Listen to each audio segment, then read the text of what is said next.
знае кои са истински срещу мен и кои са вече купени и дори им плащам да ме плюят. Ама те протест организирали, значи са срещу мен. Чакай малко. Ворер точно от ПП хвали ли ме колко съм добър за България? С господин Пеевски виждаме, че те се променят за добро.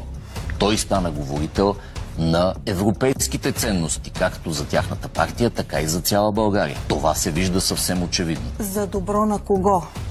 За добро на цялата страна. Конституцията писахме ли заедно с ДБ, за да прецакаме президента? Писахме. Манол Чуглишев с украинското знаменце на протеста хвали ли ме какъв съм евроатлантик? Щото те колкото и украински знаменца да си слагат на профилите, Зеленски кой награждава, бе? Мен.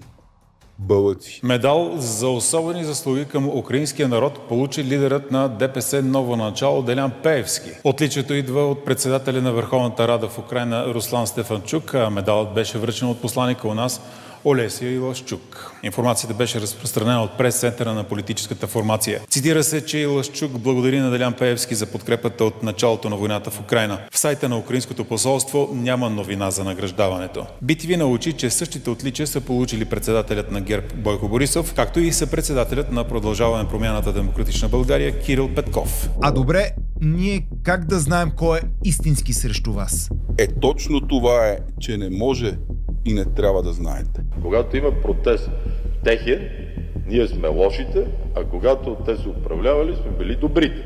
И всички бяхме така в купом заедно. Обратното. Така съм направил, че да трябва постоянно да гледате и да се съмнявате. Ивчо, като ми се перчи, това истина ли е? Или е театър? Не е на уминаване. Такива букуци, като гледа не се навежда. Разбрали ме добре? Не е на ела тук. Царя ви с фанелките, дето ще ме сваля с Макларани и Ферарита, а само по арестите хората. Престъпна група за длъжностни присвоявания, измами и пране на пари. Автентичен ли е? Или прави шоу за рибките? И тези въпроси искам да се питате за всички. За Възраждане, за Меч, за всички. И този трик го научих от бата Илия на времето. Мир на праха му. Той го правеше това, но в бизнес. Човек на входа и на изхода на всяка фирма. И така точеше милиони. Пак работниците не кабачкат. И аз така правя. Мои хора във всяка партия да ме плюят, за да обират вота срещу мен. А като стане време да управляваме, ги активирам. Всеки политик завършва кариерата си мразен. Но по-добре богат и мразен, отколкото беден и мразен. А богат е нещо, което аз мога да осигуря. А вие по площадите сте мръзнали, че накрая сте и гласували за мой човек. Аз и кефа ми правите.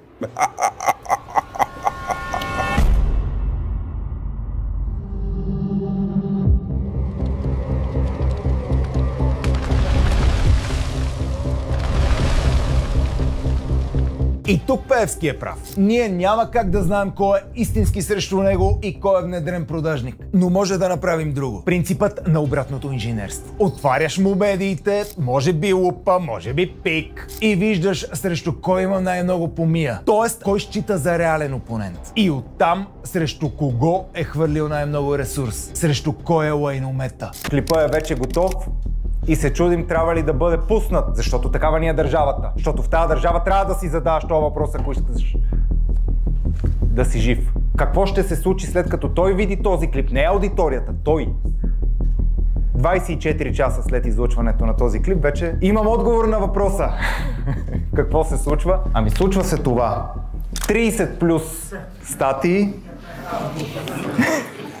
24 часа по-късно с ютубърът Станислав Цанов крие перверзна любов с мъртъв порно актьор. Преди 5 години порно актьор, между другото не е това порно актьор, това е едно приятелче. Порно актьор аз не знаех, че съществува.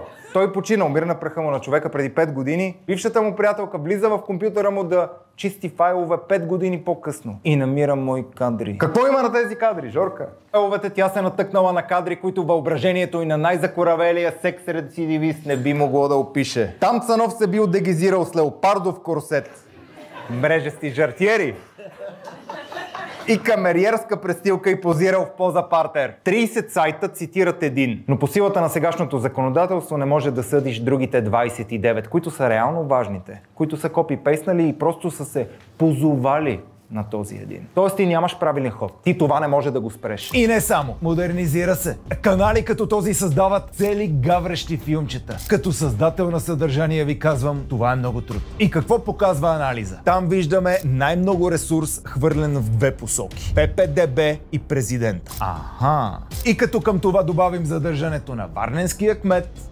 но има и един друг начин да разберем кой е истински. И за него без да иска ни подсказа Слави. Именно неговите клетви го докараха до там, че от най-обичания. Тоест не бих могъл с ГЕРБ, БСП и ДПС. Не бих могъл. Не бих могъл. Няма да мога.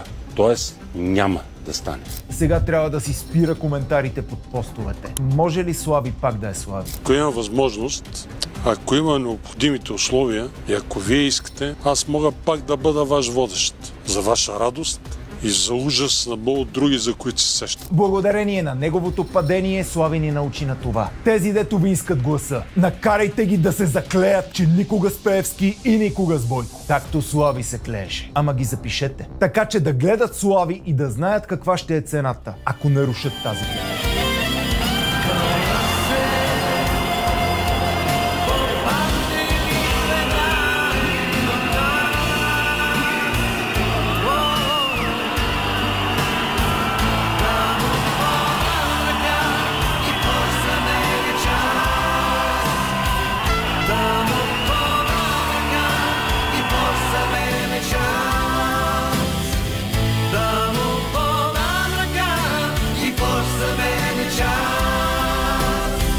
Виж, Станиславе, мразили ме безплатно.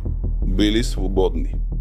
Това да са ти свободни избирателите е минус, а не плюс. Свободата значи като си се нацелувал с мен и Бойко. Те забравиха ли къде бяха до вчера?